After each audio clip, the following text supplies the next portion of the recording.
am happy to join with you today in what will go down in history as the greatest demonstration for freedom in the history of our nation.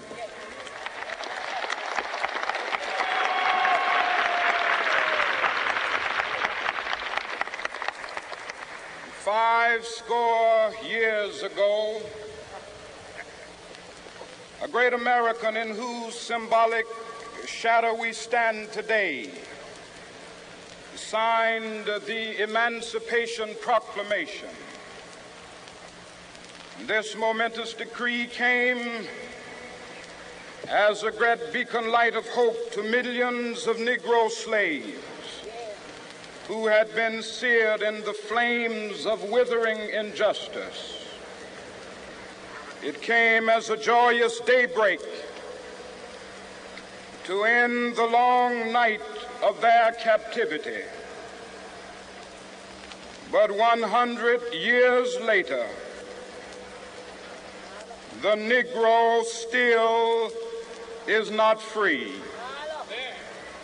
100 years later, the life of the Negro is still sadly crippled by the manacles of segregation and the chains of discrimination. 100 years later, the Negro lives on a lonely island of poverty in the midst of a vast ocean of material prosperity. 100 years later, the Negro is still languished in the corners of American society and finds himself in exile in his own land.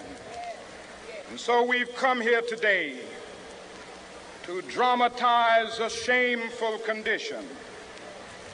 In a sense, we've come to our nation's capital to cash a check. When the architects of our republic wrote the magnificent words of the Constitution and the Declaration of Independence, they were signing a promissory note to which every American was to fall heir. This note was a promise that all men, yes, black men as well as white men, would be guaranteed the unalienable rights of life, liberty, and the pursuit of happiness.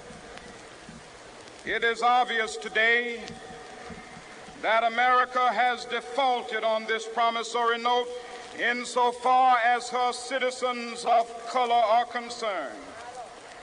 Instead of honoring this sacred obligation, America has given the Negro people a bad check, a check which has come back marked insufficient funds.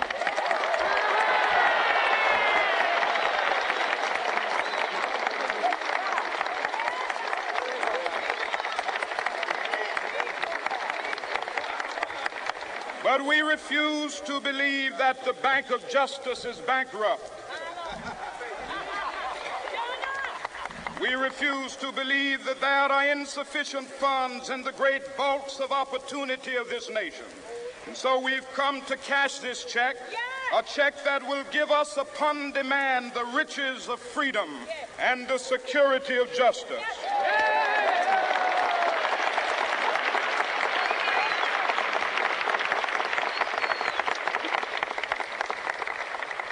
We have also come to this hallowed spot to remind America of the fierce urgency of now.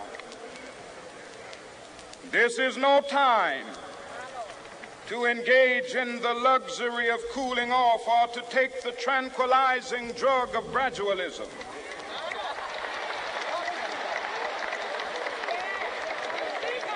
Now is the time to make real the promises of democracy. Now is the time to rise from the dark and desolate valley of segregation to the sunlit path of racial justice. Now is the time. to lift our nation from the quicksands of racial injustice to the solid rock of brotherhood. Now is the time to make justice a reality for all of God's children. It would be fatal for the nation to overlook the urgency of the moment. This sweltering summit of the Negro's legitimate discontent will not pass until that is an invigorating autumn of freedom and equality. 1963 is not an end, but a beginning.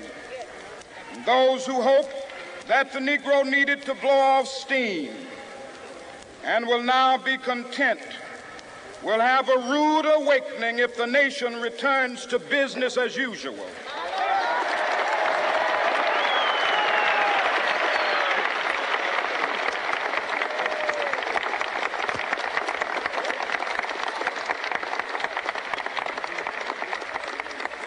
There will be neither rest nor tranquility in America until the Negro is granted his citizenship rights. The whirlwinds of revolt will continue to shake the foundations of our nation until the bright day of justice emerges. But that is something that I must say to my people who stand on the warm threshold which leads into the palace of justice. In the process of gaining our rightful place, we must not be guilty of wrongful deeds.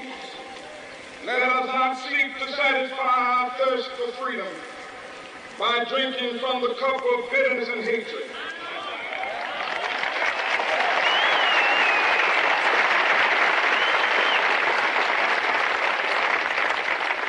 We must forever conduct our struggle on the high plane of dignity and discipline. We must not allow our creative protest to degenerate into physical violence. Again and again, we must rise to the majestic heights of meeting physical force with soul force. The marvelous new militancy which has engulfed the Negro community must not lead us to a distrust of all white people.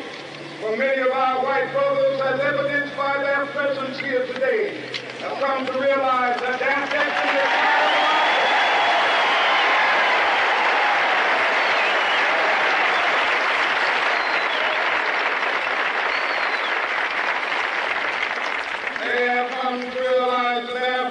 is inextricably bound to our freedom. We cannot walk alone. As we walk, we must make the pledge that we shall always march ahead. We cannot turn back. There are those who are asking the devotees of civil rights, when will you be satisfied? We can never be satisfied as long as the Negro is the victim of the unspeakable horrors of police brutality. We can never be satisfied. As long as our body is heavy with the fatigue of travel, cannot gain lodging in the motels of the highways and the hotels of the city.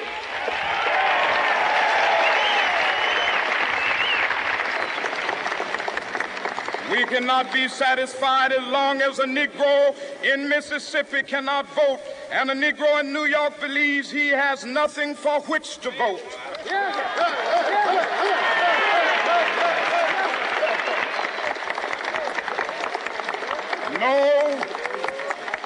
No, we are not satisfied, and we will not be satisfied until justice rolls down like waters and righteousness like a mighty stream.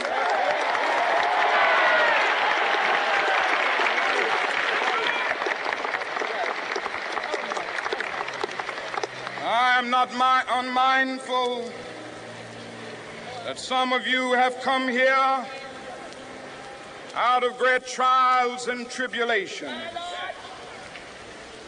Some of you have come fresh from narrow jail cells.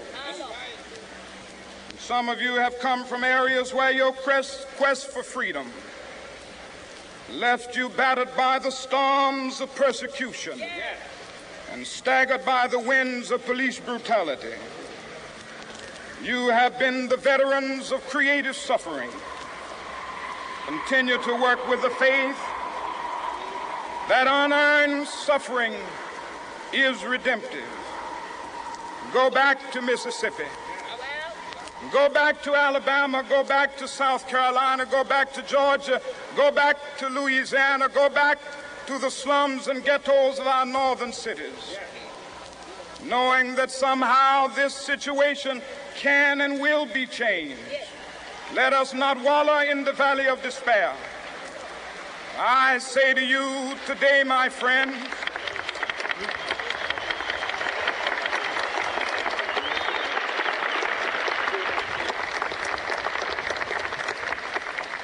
so even though we face the difficulties of today and tomorrow, I still have a dream.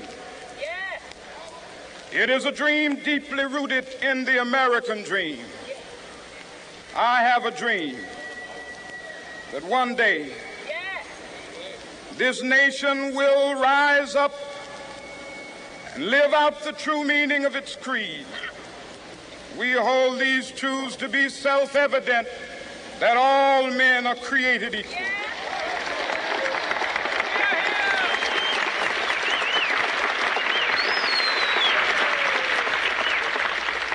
I have a dream that one day on the red hills of Georgia, the sons of former slaves and the sons of former slave owners will be able to sit down together at the table of brotherhood. I have a dream that one day even the state of Mississippi, a state sweltering with the heat of injustice, sweltering with the heat of oppression, will be transformed into an oasis of freedom and justice. I have a dream that my 4 little children will one day live in a nation where they will not be judged by the color of their skin, but by the content of their character. I have a dream today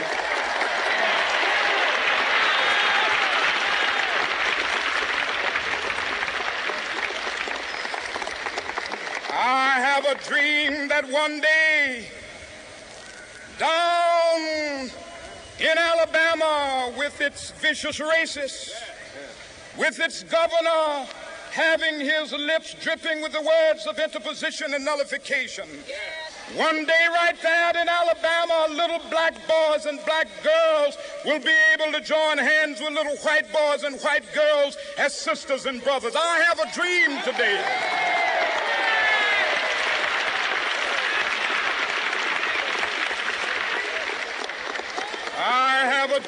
that one day every valley shall be exalted, and every hill and mountain shall be made low. The rough places will be made plain, and the crooked places will be made straight. And the glory of the Lord shall be revealed, and all flesh shall see it together.